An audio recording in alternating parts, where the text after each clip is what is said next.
Welcome back to the Poke Historian. I'm your host, Matt X. This is the show where we hit record on the camera. We talk about Pokemon cards. We talk about life. We talk about the crossroads between the two. Sometimes we have fun. Sometimes you find me boring. It is what it is.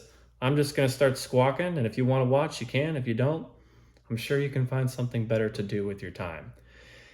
Anyways, today I want to talk about PSA and the Pokemon industrial business complex. Because, of course, the big news that's going around right now is that PSA has shut its doors and will not be accepting any new submissions unless you want to pay big boy rich people prices, which is just ridiculous. I'm not going to do that. But to be honest with you all, I think this is a good thing. I think it kind of puts a nice chink in the Pokemon industrial business machine and may kind of shake things up a little bit for the better. So let me walk you through how I see this system working right now, because it's getting kind of stupid, to be honest with you. Okay? So here's how this works. You got a distributor, right? They send the Pokemon cards over to Walmart for sale. At that point, Scalper rolls in, buys them all up, lists them on the market. At that point, a Rip Shipper buys it for above MSRP, and then they sell it to you for an even higher price. Then, once you get it, you immediately think, oh great, I got some cards. I better go ahead and ship them out and get them graded. So then you ship them out either with your PSA membership or even through GameStop. Then you go get them graded. Then you get the PSA cards graded. Because PSA is so harsh with grading right now, you're not going to get a lot of 10s, so you're going to get a lot of unfortunate scores back. But don't worry, because as soon as you get those bad scores, PSA's got a bunch of buyers lined up ready to buy your cards back from you. A lot of them are bigger companies. So what do these companies do? They buy your graded cards back. Then what happens? They put them into mystery box type things that they sell online. They sell back to you, the customer. You, liking gambling that you do, go on there and buy one of these mystery packs, and then you get your same crappy graded card back, and the cycle just repeats itself, except now you spent even more money. You see what I'm saying? Like, if you think about it, who really gets screwed in this industrial complex that we built? That's you, the consumer. I mean, every step of that process, you're getting railed. Do you like getting railed? I mean, sometimes it's fun to rail someone else, but like, do you really want to just let the system just screw you over? I don't. I think the whole system is dumb. And if you think about how it's built, it's all built on taking advantage of people's like primal instincts and desire to gamble because a lot of their lives aren't going so well at the moment. It's almost like borderline kind of manipulative, you know? And like, yeah, I get it. Like, you have to stop yourself and be like, hold on, I don't want to be a part of this system. And trust me, that's how I feel about it. However, not everybody is exactly educated to what is going on here, and some people fall victim to this system, and it's not a real good situation. So if we have a time where PSA has to close its doors and there's actually like a chink put in the system and it kind of grinds it to a halt and messes it up, I think that's a great thing. I think it gives us all a chance to really sit back and get some perspective on this whole situation and think, is this really a system that we all want to be a part of? Is this how we want Pokemon cards to be? And what could be done differently? And I think there's a couple good things that might come out of this. Number one, and this one I'm hoping a lot, maybe some of us will actually sit back and realize, oh, you know what? Maybe I don't need to grade this near mint card I just pulled out of a pack. Maybe I can just put it on my binder and appreciate it for what it is. A cool, nice card with sick artwork. What's so bad about that? Why do you need somebody else to judge what you have and tell you whether or not it's worthy or not? If you like it, just take it and enjoy it. And if you're worried about price, guess what? Cards that are raw go up in price too. I can tell you that with certainty because I've sold plenty this year. You don't have to send stuff in for grading and quadruple your money. Sometimes you can just sit back and enjoy the card and it will appreciate with time anyways. We don't have to grade everything. The other good thing that might come out of this is if you do want to grade, which I get it, sometimes you want to grade and there are certain cards that need to be authenticated. Like if you for some reason have a first edition base set Charizard sitting around, yeah, you should probably grade it. And like, I get it. Maybe you like it for your personal collection. You'll never sell it. But you know what? Sometimes shit comes up. okay?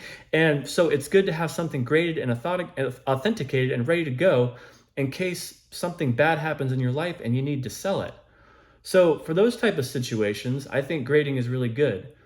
And I think with PSA closing its doors, it'll possibly give some of their competitors more of a time to shine, because the way things are at now, you got one parent company that owns PSA and Beckett, and they've kind of got like an iron grip on the market that I feel like is unhealthy and not good for the economic systems that we're all subject to. So if we can have some other companies like CGC maybe get a time to shine, even Rudy's new company, maybe they can show everybody what they're worth.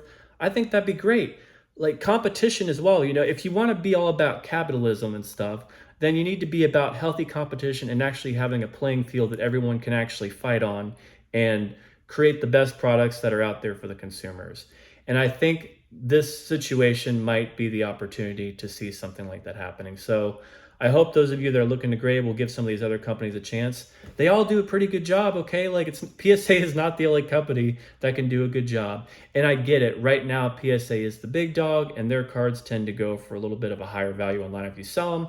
But it's okay though. Like you can try something else. And yeah, maybe you grade with a smaller company and maybe it's not as valuable on the market once it's graded. However, you also spent less money paying for it to get graded. And now you have it authenticated and you have someone who looked at it and basically said, yep, this is a legitimate first edition Charizard. And that does give consumers some confidence, especially with some of this rare stuff. So those are my kind of thoughts on everything, y'all. And to be honest with you, I've been getting kind of tired of PSA's crap anyways. They've really upped their grading standards to the point where it's basically bullshit, in my opinion. Uh, there are vintage cards that I have that are clearly in near mint condition that I have gotten graded, and they should have gotten like 7s or 8s, and they've been coming back as 6s and 5s. And that wasn't happening a few years ago. And it kind of gets to the point where it's like, you all are making this so hard to get good grades that it's not even fun. And it's also not fair because I know that if I had sent those same cards in just a couple years back, I would have gotten those grades. So the cards that are already on the market that are sitting as like 7s and 8s would really be like 6s and 5s by today's standards. And yet they get the benefit of being a higher grade just because they were submitted earlier, which doesn't make sense. Like either the card sitting in the slab is in really good condition or it's not. And I don't like that system. I don't like how we keep like upgrading the grading standards. I think the reason they're doing that is because it creates more value in the cards and it increases the premium on 10s. But I don't think we need to increase the premiums on 10s. They're already expensive enough. And then the same thing goes for a lot of like the modern cards. For example, if you have a pack fresh card, so what if the centering is off a little bit and there's no like serious dents in it or anything? You should be probably getting at least a 9 on that card. And then if it's in really good shape and you got like almost perfect centering and all that stuff, yeah, go ahead and give it a 10. However, even with some of the modern cards I sent in that were pack fresh, I mean, I'm getting like 7s on them and 8s, and it's like, that wasn't a thing a few years ago, all right? If the card is packed fresh and there's no like serious issues with it and it's in pretty damn good shape, the card should be getting a 9. This is the way they are. These cards are clean and they were just cut. Like you can take a look at them. They're beautiful, beautiful Pokemon cards.